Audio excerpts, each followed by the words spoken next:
ಅಭಿನಂದನೆಗಳು. ಉತ್ತಮ ಸ್ವಾಗತವನ್ನು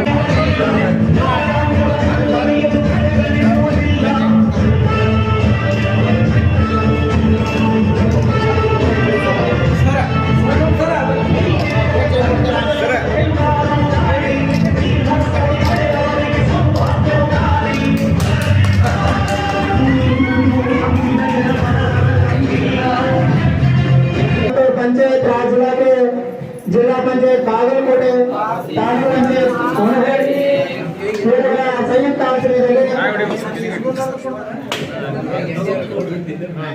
ಗ್ರಾಮ ಪಂಚಾಯತ್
ಮುಖ್ಯವಾಗಿ ನಮ್ಮ ಗ್ರಾಮಕ್ಕೆ ಬೇಕಾಗಿರತಕ್ಕಂಥದ್ದು ಮೂಲಭೂತ ಸೌಲಭ್ಯ, ಶಿಕ್ಷಣ ಮತ್ತು ಆರೋಗ್ಯ. ಇವು ನಮ್ಮ ಊರು ಬೆಳವಣಿಗೆ ಆಗ್ಲಿಕ್ಕೆ ಈ ಮೂರು ಇದ್ರೆ ಆ ಊರಿನ ಗುಣಮಟ್ಟ ಮತ್ತು ಆ ಊರಿನ ಕಲ್ಚರ್ ಏನಿದೆಯಲ್ಲ ಅದನ್ನ ನಾವು ಅಳಿಬಹುದು. ಎಲ್ಲರೂ ಅರಿವು ಮೂಡಿಸ್ಕೊಂಡು ನಮ್ಮ ಮನೆಯೇ ಅದು ಅಂತ ಹೇಳಿ ತಿಳ್ಕೊಂಡು ನಾವು ನಡೆದಾಗ ಮಾತ್ರ ಅಂತ ಗಣ್ಯಮಾನ್ಯರು ಮಾಡಿ ಬಂದು ನಮಗೆ ಮಾಡಿಕೊಟ್ಟದ್ದು ಸಾರ್ಥಕ ಆಗುತ್ತೆ. ಹಾಗೆ ನಮ್ಮ ಗ್ರಾಮದಲ್ಲಿ ಒಂದು ಪಕ್ಷದಕ್ಕೆ ಸೀಮಿತ ಆಗಿರ್ತಕ್ಕಂಥ ಜನರಿಗೆ ಸಾಧನೆ ಸಿಗಲಾರದಂತ ಪರಿಸ್ಥಿತಿ ಒಳಗ ನಾವು 2015 ಸಾಹೇಬರು ನಮ್ಗೆ ಕೈ ಜೋಡಿಸಿ ಅವರ ಅಮೃತ ಹಸ್ತದಿಂದ ಅವತ್ತು ಉದ್ಘಾಟನೆಯನ್ನ ಮಾಡಿದ್ರು. PKPS ಅನ್ನ ಉದ್ಘಾಟನೆ ಮಾಡಿದ್ರು. ಇವತ್ತು ಅವರ ಅಮೃತ ಹಸ್ತದಿಂದಲೇ ಅಡಿಗಾಲ ಸಮಾರಂಭವನ್ನು ಮಾಡಿದ್ದಾರೆ. ಜೊತೆಗೆ ಮುಂಬರ್ತಕ್ಕಂಥ ದಿನದಲ್ಲಿ ಅವರು ಅದನ್ನ ಉದ್ಘಾಟನೆ ಮಾಡ್ತಕ್ಕಂಥ ಅವಕಾಶನೂ ಸಹ ಅವರೇ ಇರುತ್ತೆ ಅಂತೇಳಿ ನಾನು ಆಶಾಭಾವನೆಯನ್ನು ವ್ಯಕ್ತಪಡಿಸುತ್ತಾ ನಾನು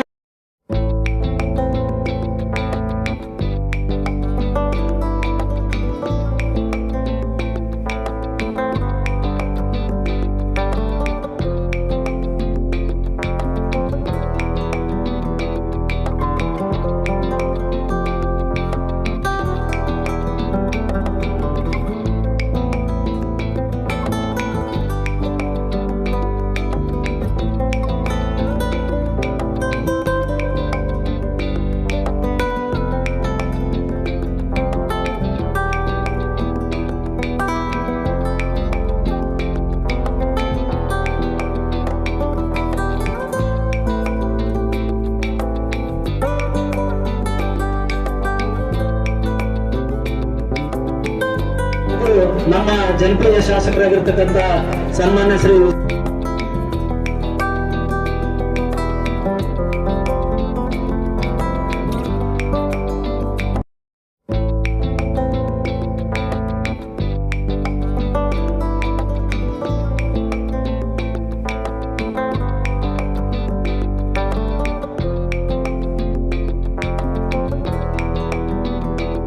ಬರೆದಿಡುವಂತ ದಿನ ಅನ್ನೋ ಮಾತನ್ನು ನಾನು ಮೊದಲೆದ್ದು ಹೇಳಕ್ಕೆ ಇಚ್ಛೆ ಪಡ್ತೇನೆ.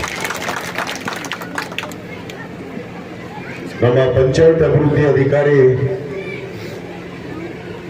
ಪ್ರಾಸ್ತಾವಿಕವಾಗಿ ಮಾತಾಡುವಂತ ಸಂದರ್ಭದಲ್ಲಿ ಒಂದು ಮಾತನ್ನು ಹೇಳ್ತಾ ಇದ್ರು. ಊರಿಗೆ ಮತ್ತು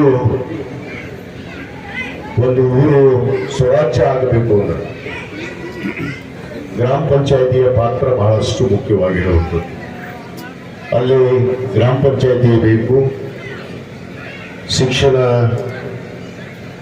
ಒದಗಿಸೋಕ್ಕಾಗಿ ಶಿಕ್ಷಣ ಪ್ರಾಥಮಿಕ ಪ್ರೌಢ ಪದವಿ ಪೂರ್ವ ಒಂದು ಗ್ರಾಮ ಸುಧಾರಣೆ ಆಗಬೇಕಾದ್ರೆ ಒಂದು ಗ್ರಾಮ ಪಂಚಾಯತಿ ಗ್ರಾಮ ಸ್ವರಾಜ್ಯವನ್ನು ಮಾಡಬೇಕು. ಶಿಕ್ಷಣ ಸಂಸ್ಥೆ ಮಕ್ಕಳನ್ನ ಒಳ್ಳೆಯ ವಿದ್ಯಾವಂತರಾಗಿ ಸಂಸ್ಕಾರವನ್ನು ಕೊಟ್ಟು ಆ ಊರಿನ ಸಂಸ್ಕಾರ ಮತ್ತು ಸಂಸ್ಕೃತಿಯನ್ನ ಪದ್ಧತಿಗಳನ್ನ ಕಾಪಾಡುವಂತಹ ಊರಾದಾಗ ಅದು ಒಂದು ಒಳ್ಳೆಯ ಗ್ರಾಮ, ಒಂದು ಮಾದರಿಯ ಗ್ರಾಮ ಅನ್ನೋದಕ್ಕೆ ಸಾಧ್ಯ ಅನ್ನೋದಕ್ಕೆ ಇವತ್ತು ಏನು ನೂತನವಾದ ಇವತ್ತು ಗ್ರಾಮ ಪಂಚಾಯತಿಯ ಕಟ್ಟಡ ಮತ್ತು ಪ್ರೌಢಶಾಲೆಯ ವಿವೇಕ ಶಾಲೆಯ ಕಟ್ಟಡದ ಉದ್ಘಾಟನೆ ಮತ್ತು ಪ್ರಾಥಮಿಕ ಶಾಲೆಯ ಕಟ್ಟಡದ ಉದ್ಘಾಟನೆ ಮತ್ತು ಅದರ ಜೊತೆಗೆ ಆರ್ಥಿಕವಾಗಿ ಬಲವನ್ನು ಕೊಡೋದಕ್ಕೆ, ಆರ್ಥಿಕ ಶಕ್ತಿಯನ್ನು ತುಂಬೋದಕ್ಕೆ ಪ್ರಾಥಮಿಕ ಕೃಷಿ ಪತ್ತಿನ ಸಂಘವನ್ನು ಕೂಡ ಅದರ ಸ್ವಂತ ಕಟ್ಟಡವನ್ನು ಕೂಡ ಇವತ್ತು ಬಹಳ ಸಂತೋಷವಾಗಿ ಉದ್ಘಾಟನೆಯನ್ನ ಭೂಮಿ ಪೂಜೆಯನ್ನ ನೆರವೇರಿಸಿದೆ ಅನ್ನೋ ಮಾತನ್ನು ಕೂಡ ನಾನು ಹೇಳೋಕೆ ಇಚ್ಛೆಪಡ್ತೇನೆ. ಯಾಕಂದ್ರೆ ಇವೆಲ್ಲ ಇದ್ದಾಗ ಒಂದು ಶಕ್ತಿಯುತವಾದ ಊರು ಇರೋಕ್ಕೆ ಸಾಧ್ಯ, ಅಲ್ಲಿ ಸಂಸ್ಕಾರ ಬರೋದಕ್ಕೆ ಸಾಧ್ಯ, ಅಲ್ಲಿ ಗ್ರಾಮ ಸ್ವರಾಜ್ಯ ಆಗೋದಕ್ಕೆ ಸಾಧ್ಯ. ಬಹುತೇಕ ಗ್ರಾಮ ಮರೋ ಪಂಚಾಯತಿ ಇತಿಹಾಸದಲ್ಲಿ ಇಲ್ಲಿ ಮಾತಾಡದೇ ಇದ್ರೆ ತಪ್ಪಾಗುತ್ತೆ. ಒಂದು ಗ್ರಾಮ ಪಂಚಾಯತಿ ವ್ಯವಸ್ಥೆ, ಒಂದು ಪ್ರಾಥಮಿಕ ಕೃಷಿ ಪತ್ತಿನ ಸಹಕಾರಿ ಸಂಘದ ವ್ಯವಸ್ಥೆ ಯಾವ ರೀತಿ ಆಗಿತ್ತು ಅಂದ್ರೆ ಕೆಲವು ಪಟ್ಟಬದ್ಧ ಹಿತಾಸಕ್ತಿಗಳ ಕಪಿಮುಷ್ಟಿಯಲ್ಲಿ ಈ ಆಡಳಿತ ಕುಂತಿತ್ತು ಅನ್ನೋದನ್ನ ನಾನು ಇವತ್ತು ನಿಮಗೆ ನೆನಪಿಸಕ್ಕೆ ಬಯಸ್ತೀನಿ, ಆದ್ರೆ ಒಂದು ಕಾಲ ಬರುತ್ತೆ, ಒಂದು ಕಾಲ ಹೋಗುತ್ತಂತ. ಕಾಲಚಕ್ರ ನಿಂದ್ರೋದಿಲ್ಲ, ಕಾಲಚಕ್ರ ತಿರುಗಲೇಬೇಕಂತದ್ದು. ಸೈಕಲ್ ತಿರುಗಿದಾಗ ಮುಂದೆ ಹೋಗೋದಲ್ಲ, ಗಾಳಿ ಸೈಕಲ್ ತುಳಿದಾಗ ಮುಂದೆ ಹೋಗುತ್ತಲ್ಲ, ಆ ರೀತಿ ಒಂದು ಕಾಲ ಇತ್ತು. ಆದ್ರೆ ಈಗ ಒಂದು ಕಾಲ ಬಂದಿದೆ, ಮರೋಳ ಹಾಗೂ ಕೊಪ್ಪ ಎಸ್ಎಂ ಇವತ್ತು ಶಾಂತಿಯುತವಾಗಿ ಊರಾಗಿ ಇವತ್ತು ನೆಲೆಸಿದೆ ಅನ್ನೋ ಮಾತನ್ನು ಕೂಡ ನಾನು ಈ ವೇದಿಕೆ ಮುಖಾಂತರ ಹೇಳಬೇಕಾಗುತ್ತೆ. ಯಾಕಂದ್ರೆ ಇಲ್ಲಿ ಕಷ್ಟಪಟ್ಟವರು ಅನುಭವಿಸಿದವರು ಗೊತ್ತು. ಬಹಳ ಮಂದಿ ಇನ್ನ ಅರ್ಧ ಮುರ್ದಾನಾದರ ಅವರು ಡವ ಅಂತ ಒಳಗೆ, ಅದು ಎದಕ್ಕಂತೂ ನನಗೆ ಗೊತ್ತಿಲ್ಲ. ಸ್ವತಂತ್ರ ಭಾರತದಲ್ಲಿ ನಾವು ತಿಳಿಸಿದ್ದೀವಿ ಪ್ರಜಾಪ್ರಭುತ್ವ ವ್ಯವಸ್ಥೆ, ಜನರಿಗಾಗಿ ಜನರಿಗೋಸ್ಕರ ಜನರಿಗೆಂದುವ ಎನ್ನುವ ಒಂದು ವ್ಯವಸ್ಥೆಯಲ್ಲಿ ನಾವು ಬದುಕ್ತಾ ಇದ್ದೀವಿ. ಯಾರು ಹಂಗನಲ್ಲಿ ಯಾರ ಒಂದು ಕೂಲಿಗಾಗಿ ಗುಲಾಮನಾಗಿ ನಾವು ಬದುಕ್ತಾ ಇಲ್ಲ.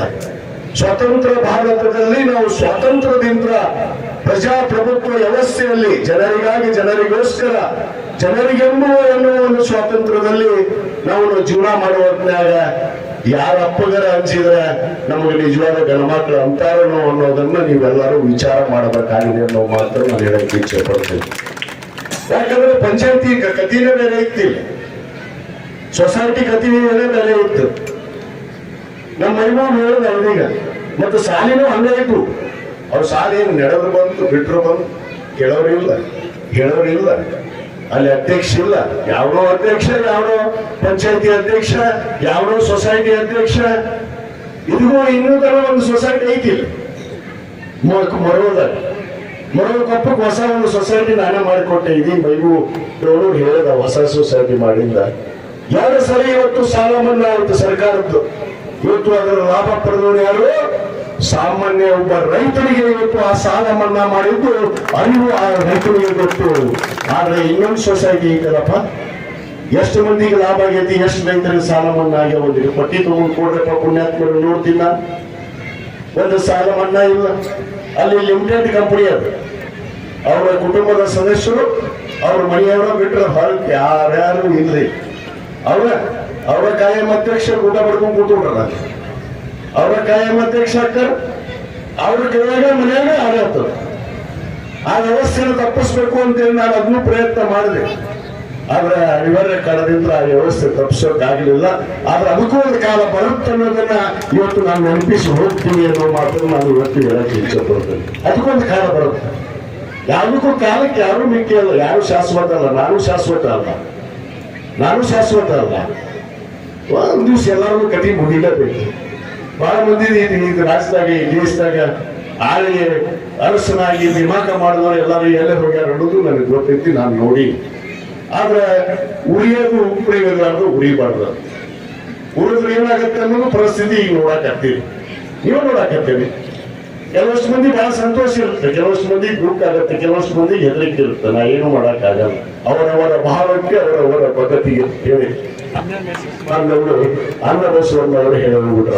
ಅವರವರ ಭಾವಕ್ಕೆ ಅವರವರ ಪದ್ಧತಿಗೆ ಅವರವರಂತೆ ನಿತ್ಯವನ್ನು ಕೂಡ ಸಂಗಮ ದೇವ ಅಂತ ಹೇಳ್ತಾರೆ. ಅದಕ್ಕೆ ಆ ಭಾವ ಅನ್ನೋದು ಗಟ್ಟಿಗೊಳಿಸಿಕೊಳ್ಳುವಂತ ಕೆಲಸ ಆಗ್ಬೇಕಾಗಿದೆ.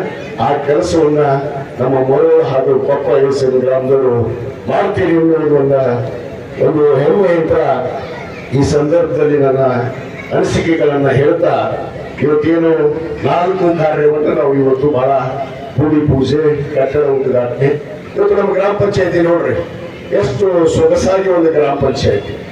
ಯಾಕಂದ್ರೆ ಮಹಾತ್ಮ ಗಾಂಧೀಜಿಯವರು ಒಂದು ಮಾತನ್ನು ಹೇಳಿದ್ರು, ಇವತ್ತು ಭಾರತ ದೇಶ ಇವತ್ತು ಏನಾದ್ರೂ ಒಂದು ಅಭಿವೃದ್ಧಿ ಮಟ್ಟಕ್ಕೆ, ಉನ್ನತ ಮಟ್ಟಕ್ಕೆ ಇವತ್ತು ಏನಾದ್ರೂ ದೇಶ ಹೋಗ್ಬೇಕು ಅಂದ್ರೆ ಅದು ಗ್ರಾಮಗಳು ಸ್ವರಾಜ್ಯ ಆದಾಗ ಮಾತ್ರ ಇವತ್ತು ಭಾರತ ದೇಶ ಇವತ್ತು ಅಭಿವೃದ್ಧಿ ಆಗದಂತೆ ಅನ್ನೋ ಮಾತನ್ನ ಮಹಾತ್ಮ ಗಾಂಧೀಜಿಯವರು ಹೇಳಿದ್ದಾರೆ.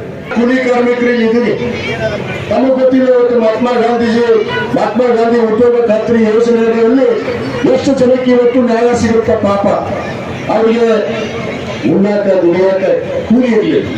ಇವತ್ತು ಸರ್ಕಾರವೇ ಕಡ್ಡಾಯವಾಗಿ ಇಷ್ಟು ದಿವಸ ಅವರಿಗೆ ಉದ್ಯೋಗಗಳನ್ನ ಕೊಡಬೇಕು ಅಂತೇಳಿ ಇವತ್ತು ಆ ಒಂದು ಕೀರ್ತಿಯನ್ನ ತಂದಂತವ್ರು ಯಾರು ಅಂದ್ರೆ ಅದು ಕೇವಲ ಅಧಿಕಾರವನ್ನು ಆಡಳಿತ ಮಾಡುವುದಷ್ಟೇ ಅಲ್ಲ, ಅದರ ಜೊತೆಗೆ ಪ್ರತಿಯೊಬ್ಬ ಪ್ರಜೆ ಇವತ್ತು ಸುಖ ಶಾಂತಿ ನೆಮ್ಮದಿ ಇದ್ದಾಗ ಅದು ನಿಜವಾದ ಆಡಳಿತ ಮಾಡ್ದಂಗೆ ಅನ್ನೋದನ್ನ ನೀವು ನೆನಪಿಟ್ಬೋದು. ಅವಾಗ ಆಡಳಿತ ಮಾಡ್ದಂಗೆ ಅದು ಸುಮ್ಮನೆ ಭಾಷಣ ಹೊಡೆಯೋದು, ಅವನು ಬೇಯೋದು, ಇವನು ಬೇಯೋದು. ನಾ ಯಾರು ಬೇಯಕ್ಕೆ ಬಂದಿದ್ದೀನಿ, ಬೇಯೋದು ಉಳಿದೇ ಇಲ್ಲ ನನಗೆ. ನಾನು ಏನಿದ್ರು ಅವ್ನು ತೋರ್ಸೋದು ಒಳ್ಳೆ ಕೆಲಸ. ನಾವೇನಿದ್ರು ನಾವ್ ಏನ್ ಮಾಡ್ಬೇಕಂತಂದ್ರೆ ಅಭಿವೃದ್ಧಿ ಮಾಡಿ ತೋರ್ಸೋದೇ ನಮ್ಮ ಗುರಿ. ಯಾವ ಬೇರೆ ಏನ್ ದೊಡ್ಡಸಿಗೆ ಆಗ್ಬೇಕಾಗಿಲ್ಲ. ನಮ್ಗೆ ಏನ್ ಹಾರೆ ಹಾಕೋದಿಲ್ಲ, ಏನ್ ಕಿರೀಟನೂ ಬರುವುದಿಲ್ಲ. ಇದ್ರೆ ಅವ್ರ ಮನೆಯಾಗಿರ್ತಾರ, ಇದ್ರೆ ಅವ್ರ ಮನೆಯಾಗಿರ್ತಾರ. ನಮಗೇನು ಸಂಬಂಧ ಇಲ್ಲ. ನಮಗೆ ಅಭಿವೃದ್ಧಿ ಏನು ನೀವು ಕೇಳ್ತೀರಿ ಆ ಅಭಿವೃದ್ಧಿಯನ್ನ ಮಾಡಿಕೊಡುವಂತ ಕೆಲಸ ನಾವು ಖಂಡಿತವಾಗಿ ಮಾಡ್ತೀವಿ ಅನ್ನೋ ಮಾತನ್ನ ಈ ಸಂದರ್ಭದಲ್ಲಿ ಹೇಳ್ತಾ, ನಮ್ಮದೇ ಉಪದೇಶವನ್ನಲ್ಲ ಅಂತ ಹೇಳ್ತಾರೆ. ಇಲ್ಲಿವರೆಗೆ ನಮ್ಮ ಜನಪ್ರಿಯ ಶಾಸಕರಾದ ಸನ್ಮಾನ್ಯ ಶ್ರೀ ವಿಜಯಾನಂದ ಕಾಶ್ಯಪ್ನವರವರ ಅಮೃತ ಹಸ್ತದಿಂದ ಮರೋಳ ಗ್ರಾಮದಲ್ಲಿ ನಿರ್ಮಾಣಗೊಂಡಿರತಕ್ಕಂಥ ಗ್ರಾಮ ಪಂಚಾಯಿತಿಯ ಕಾರ್ಯಾಲಯವನ್ನ ಉದ್ಘಾಟನೆಯನ್ನ ಮಾಡಿಸಿದಿರಿ. ಅದರ ಜೊತೆಗೆ ಗ್ರಾಮದಲ್ಲಿರ್ತಕ್ಕಂಥ ಶಾಲಾ ಆವರಣದಲ್ಲಿ ನಿರ್ಮಾಣಗೊಂಡಿರತಕ್ಕಂಥ ಶಾಲಾ ಕೊಠಡಿಗಳ ಉದ್ಘಾಟನೆಯನ್ನ ಮಾಡಿಸಿ ಕೃಷಿ ಪತ್ತಿನ ಸಹಕಾರಿ ಸಂಘದ ಕಟ್ಟಡದ ಭೂಮಿ ಪೂಜೆಯನ್ನು ಕೂಡ ಮಾಡಿಸಿದೆ. ಬಹುಶಃ ಮನುಷ್ಯನಿಗೆ ಒಂದು ಬಾಯಿ ಇರ್ತದ, 2 ಕೈ ಇರ್ತದ, 2 ಕಾಲು ಇರ್ತಾವ. ಭಗವಂತ ಕೊಟ್ಟಿರ್ತಕ್ಕಂಥದ್ದು ಒಂದು ಬಾಯಿ, 2 ಕಾಲು, 2 ಕೈಗಳನ್ನ ಯಾಕೆ ಕೊಟ್ಟಾನ ಅಂತಂದ್ರ ಒಮ್ಮೆ ಮಾತನಾಡಿದ್ದನ್ನ 2 ಪಟ್ಟು ಕೆಲಸ ಮಾಡಿ ತೋರಿಸ್ಬೇಕಂತ ಕೈಗಳಿಂದ.